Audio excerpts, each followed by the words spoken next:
Hello नमस्कार मित्रों, HMS kitchen Gujarati channel में आप सबनु हार्दिक स्वागत है। शू तमे पण व्रत के उपवास में एक ने एक फराળી रेसिपी खाईने कंटाळी गया छो?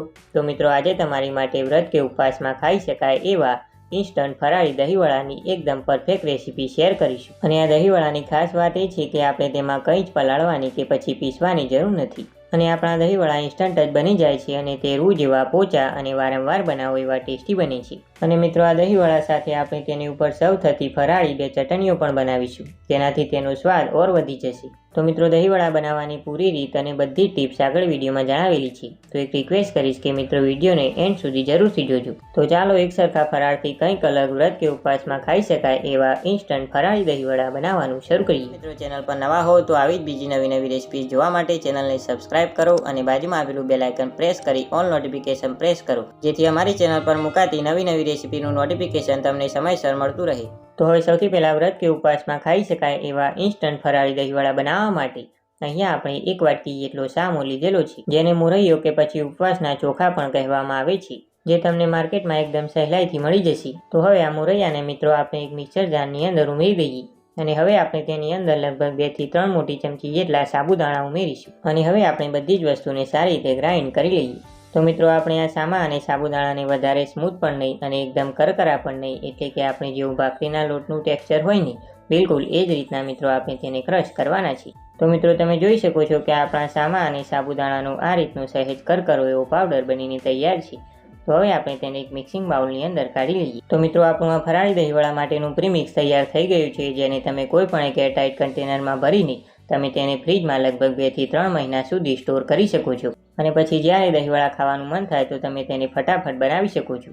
તો હવે જે રીતે મિત્રો તમને પહેલાં કહ્યું એમ કે આપણે આમાં કોઈ જ વસ્તુ પલાળવાની કે પછી પીસવાની જરૂર નથી, તો તેના માટે મિત્રો આપણે મીડિયમ ગેસની ફ્લેમ પર એક નોનસ્ટિક પેનમાં લગભગ 2 વાટકી જેટલું પાણી ઉમેરી દઈએ। તો અહીંયા આપણે 1 વાટકી જેટલો મોરૈયો લીધેલો છે, તો તેની સામે આપણે 2 વાટકી જેટલું પાણી લેવાનું છે।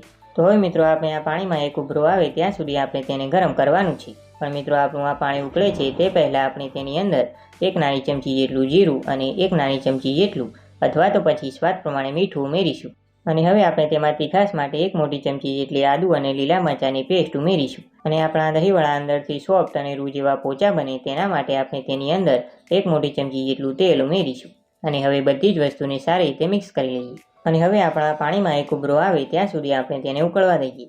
તો લગભગ થોડીવાર જેવું થઈ ગયું છે અને તમે જોઈ શકો છો કે આપણું પાણી એકદમ સારી રીતે ઉકળી રહ્યું છે। તો હવે આ પાણીની અંદર આપણે જે સામા અને સાબુદાણાનો પાવડર બનાવીને રાખ્યો હતો તેમાંથી મિત્રો આપણે આ રીતે થોડું ઉમેરતા જઈને તેને એકદમ સારી રીતે મિક્સ કરી લઈએ। તો અહીંયા તમારે એક વાતનું ખાસ ધ્યાન રાખવાનું છે કે તમારે બધો લોટ એકી સાથે નથી ઉમેરવાનો, પણ આ રીતે થોડું ઉમેરતા જઈ તેને મિક્સ કરતા જવાનું છે, જેથી તેમાં બિલકુલ લમ્સ ના રહે। તો અહીંયા તમે જોઈ શકો છો કે આપણો લોટ એકદમ સારી રીતે મિક્સ થઈ ગયો છે। તો હવે આપણે તેની ઉપર ઢાંકણ ઢાંકી લો ગેસની ફ્લેમ પર તેને લગભગ 5 થી 7 મિનિટ માટે કૂક થવા દઈએ, જેથી આપણે સામા અને સાબુદાણાનો જે લોટ બનાવ્યો છે તે એકદમ સારી રીતે કૂક થઈ જાય।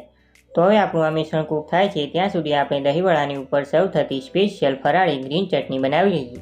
તો તેના માટે મિત્રો આપણે એક મિક્સર જાર લઈએ અને હવે આ મિક્સર જારની અંદર આપણે 1 વાટકી જેટલા સમારેલા કોથમીરના પાન ઉમેરીશું। તો હવે આપણી આ ચટણીની એકદમ સારી એવી થિકનેસ માટે આપણે તેમાં 2 મોટી ચમચી જેટલા સિંગદાણા ઉમેરીશું। તો મિત્રો તમે તેની જગ્યાએ ડેસિકેટેડ કોકોનટ એટલે કે સૂકા નારિયેળનું છીણ પણ ઉમેરી શકો છો અને હવે આપણી આ ચટણીમાં તીખાશ માટે 1 થી 2 નંગ જેટલા સમારેલા તીખા લીલા મરચાં ઉમેરીશું।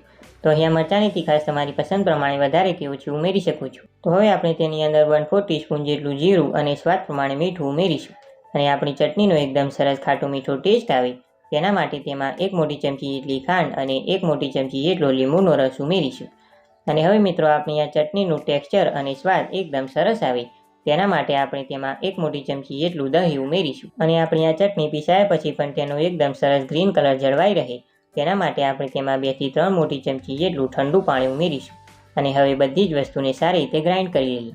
તો મિત્રો આપણી બધી જ વસ્તુ સારી રીતે ગ્રાઇન્ડ થઈ ગઈ છે અને આપણી એકદમ ટેસ્ટી અને ચટપટી સ્પેશિયલ ફરાળી ગ્રીન ચટણી બનીને તૈયાર છે। તો હવે આ ચટણીને આપણે થોડીવાર માટે ફ્રીજમાં રાખીએ અને મિત્રો તમે આ ચટણીને કોઈ પણ ફરાળી રેસીપી સાથે સર્વ કરી શકો છો, તે એકદમ ટેસ્ટી લાગશે। તો હવે આપણે દહીંવડા માટે ખાટી મીઠી ગોળ આંબલીની ફરાળી ચટણી બનાવી લઈએ। તો તેના માટે આપણે અહીંયા 1 કપ જેટલી આંબલીને 1 કલાક માટે ગરમ પાણીમાં પલાળી લીધેલી હતી અને પછી મિત્રો આપણે તેમાંથી આ રીતનો પલ્પ તૈયાર કરી લીધો છે। તો હવે આપણે તેને તપેલીની અંદર ઉમેરી દઈએ।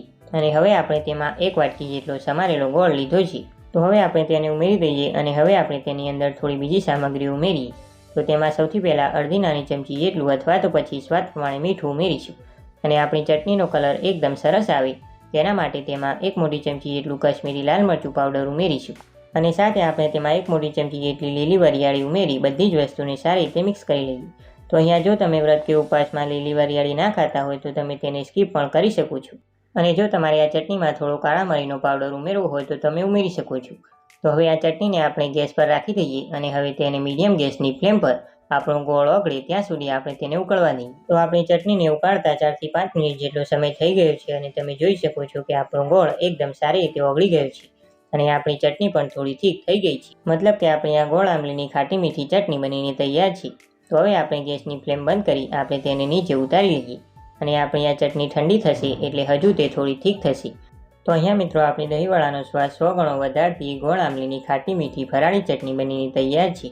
તો હવે આપણે તેને થોડીવાર માટે સાઈડ પર રાખી દઈએ. તો મિત્રો આપણે આ બંને ચટણીઓ બનાવી ત્યાં સુધી 5 થી 7 મિનિટ જેટલો સમય થઈ ગયો છે અને આપણો મોરૈયો પણ એકદમ સારી રીતે કૂક થઈ ગયો છે અને આપણું આ રીતનું લોટ જેવું મિશ્રણ બનીને તૈયાર છે. તો હવે તેને ગેસ પરથી નીચે ઉતારી લઈએ અને હવે આ મોરૈયાના મિશ્રણને આપણે ઠંડુ કરવા માટે મિક્સિંગ બાઉલની અંદર કાઢી લઈએ અને હવે તેને આપણે હાથથી ટચ કરી શકાય તેટલું ઠંડુ થવા દેવાનું છે. તો લગભગ 1 થી 2 મિનિટમાં આપણું આ મિશ્રણ હાથથી ટચ કરી શકાય એટલું ઠંડુ થઈ ગયું છે. તો હવે આપણા વડામાં એકદમ સરસ બાઇન્ડિંગ આવે અને તે તળતા સમયે બિલકુલ ખુલે નહીં તેના માટે આપણે તેમાં એક મીડિયમ સાઇઝનું બાફેલું બટેટું આ રીતે ખમણીની મદદથી ખમણીને ઉમેરી દઈએ અને સાથે આપણે તેની અંદર 1/4 ટીસ્પૂન જેટલો કાળા મરીનો પાવડર ઉમેરીશું અને હવે તેમાં આપણે 1 મોટી ચમચી જેટલી દળેલી ખાંડ અને અડધા લીંબુનો રસ ઉમેરીશું. તો મિત્રો ખાંડ અને લીંબુ ઉમેરવાથી આપણા વડામાં એકદમ સરસ ખાટો મીઠો ટેસ્ટ આવશે. તો હવે આપણે તેમાં થોડા સમારેલા કોથમીરના પાન ઉમેરી દઈએ અને અહીંયા જો તમારે થોડા સમારેલા કાજુના ટુકડા અને થોડી કિસમિસ ઉમેરવી હોય તો તમે ઉમેરી શકો છો. તો અહીંયા આપણી બધી જ વસ્તુ સારી રીતે મિક્સ થઈને આપણા મિશ્રણમાં આપણે જેમ લોટ બાંધીએ એ રીતનું બાઇન્ડિંગ આવી ગયું છે. તો જો તમારા લોટમાં આ રીતનું બાઇન્ડિંગ ના આવતું હોય તો તમે તેમાં અડધું ખમણેલું બટેટું ઉમેરી દેજો. તમારા લોટમાં આ રીતનું એકદમ પરફેક્ટ બાઇન્ડિંગ આવી જશે. તો હવે આપણે હાથમાં થોડું તેલ લગાવી લેવાનું છે અને પછી આ મિશ્રણમાંથી થોડું મિશ્રણ હાથમાં લઈ બંને હાથની મદદથી આપણે આ રીતના મીડિયમ સાઇઝના બોલ્સ બનાવી લઈએ. તો અહીંયા મિત્રો તમને જે સાઇઝના વડા બનાવવા હોય તે રીતે તમારે બોલ્સને બનાવી લેવાના છે અને મિત્રો આ માપથી લગભગ 18 થી 20 નંગ જેટલા તમારા દહીંવડાના બોલ્સ બનશે. તો લગભગ થોડીવાર જેવું થઈ ગયું છે અને આપણે આ રીતે બાકીના બોલ્સ પણ બનાવી લીધા છે. તો હવે આપણે દહીંવડાને તળવાની શરૂઆત કરીએ. તો હવે મિત્રો આપણે દહીંવડાને તળવા માટે મીડિયમ ગેસની ફ્લેમ પર કઢાઈમાં જરૂર મુજબ તેલ ગરમ કરવા માટે મૂકેલું છે.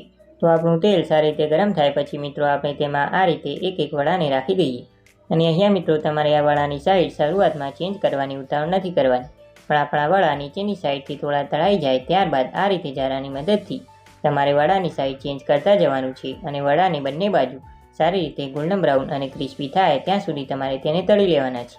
અને અહીંયા મિત્રો તમારે ખાસ આ વડાને મીડિયમ ટુ હાઈ ગેસની ફ્લેમ પર જ તળવાના છે અને તમે જ્યારે વડાને તેલમાં ઉમેરો ત્યારે તેલનું ટેમ્પરેચર વધારે ગરમ ના હોવું જોઈએ એટલે કે તમારું તેલ મીડિયમ ગરમ હોવું જોઈએ. તો આપણે વડાને તળાતા 5 થી 7 મિનિટ જેટલો સમય થઈ ગયો છે અને આપણા વડા એકદમ સારી રીતે તળાઈને ગોલ્ડન બ્રાઉન અને ક્રિસ્પી થઈ ગયા છે. તો હવે વડાને આપણે જારામાં લઈ લઈએ અને તેમાં રહેલું બધું જ તેલ નિતારી પછી તેને પ્લેટમાં કાઢી લઈએ અને હવે આ જ રીતે આપણે બાકીના વડાને પણ તળી લઈએ. તો હવે મિત્રો આપણે દહીંવડાની ઉપર સર્વ થતું ઠંડુ મીઠું દહીં બનાવી લઈએ. તો તેના માટે આપણે અહીંયા 1 કપ જેટલું દહીં લીધેલું છે. તો હવે તેને આપણે એક મિક્સિંગ બાઉલની અંદર કાઢી લઈએ અને હવે આ દહીંમાં આપણે 3 થી 4 મોટી ચમચી જેટલી દળેલી ખાંડ ઉમેરીશું. તો અહીંયા આ દહીંમાં ખાંડનું પ્રમાણ તમારી પસંદ પ્રમાણે તમે ઉમેરી શકો છો. તો હવે આપણે તેની અંદર 1 ચપટી જેટલું મીઠું ઉમેરીશું. તો હવે વિસ્કરની મદદથી આ દહીંને એક જ દિશામાં 2 થી 3 મિનિટ જેવું ફેટી લઈએ જેથી તે એકદમ સારી રીતે સ્મૂથ થઈ જાય. તો આપણે દહીંને વિસ્કરની મદદથી એકદમ સારી રીતે સ્મૂથ કરી લીધું છે અને મિત્રો તમે જોઈ શકો છો કે આપણું આ રીતનું એકદમ સ્મૂથ અને ક્રીમી દહીંવડાની ઉપર ઉમેરવા માટેનું મીઠું દહીં બનીને તૈયાર છે. તો હવે તેને આપણે ફ્રીજમાં ઠંડુ કરવા માટે રાખી દઈએ અને હવે આ તળાયેલા વડાને પણ તમને બતાવીએ. તો તમે જોઈ શકો છો કે આપણા વડા બહારથી ક્રિસ્પી બિલકુલ તેલ ભરાયા વગરના અને અંદરથી રૂ જેવા પોચા બન્યા છે. તો હવે આ વડાને પલાળવા માટે આપણે અહીંયા એક બાઉલમાં હાથથી ટચ કરી શકાય એવું હુંફાળું ગરમ પાણી લીધેલું છે. તો હવે આ પાણીમાં મિત્રો આપણે 1 ચપટી જેટલું અથવા તો પછી સ્વાદ પ્રમાણે મીઠું ઉમેરીશું અને હવે તેને એકદમ સારી રીતે પાણીમાં મિક્સ કરી લઈએ. અને અહીંયા મિત્રો તમને પ્લેટમાં જેટલા વડા સર્વ કરવા હોય તેટલા વડા મિત્રો તમારે આ પાણીની અંદર આ રીતે ઉમેરી દેવાના અને હવે આ વડાને આપણે પાણીમાં લગભગ 8 થી 10 મિનિટ જેવા પલળવા દઈએ જેથી તે એકદમ સારી રીતે સોફ્ટ થઈ જાય. અને આપણા બાકીના જે વડા છે તેને તમારે કોઈ પણ એરટાઇટ કન્ટેનરમાં ભરીને તમારે તેને ફ્રીજમાં રાખી દેવાના. અને પછી તમે તેને બીજા દિવસે ગરમ પાણીમાં પલાળી પછી તમે તેમાંથી દહીં વડાને તૈયાર કરી શકો છો. તો લગભગ 8 થી 10 મિનિટ જેવું થઈ ગયું છે અને આપણા વડા એકદમ સારી રીતે પલળી ગયા છે. તો હવે આ રીતે વડાને હાથમાં લઈ બંને હાથની મદદથી આપણે વડાને થોડા એવા સ્ક્વીઝ કરી તેમાં રહેલું પાણી આપણે નિતારી લેવાનું છે. તો હવે આ જ રીતે આપણે બાકીના વડાને પણ હાથની મદદથી સ્ક્વીઝ કરી તેમાં રહેલું પાણી કાઢી લઈએ. તો હવે મિત્રો આપણે આ દહીં વડાનું પ્લેટિંગ કરીશું. તો તેના માટે આપણે પ્લેટની અંદર પાણી નિતારીને સ્ક્વીઝ કરેલા વડાને રાખી દઈએ.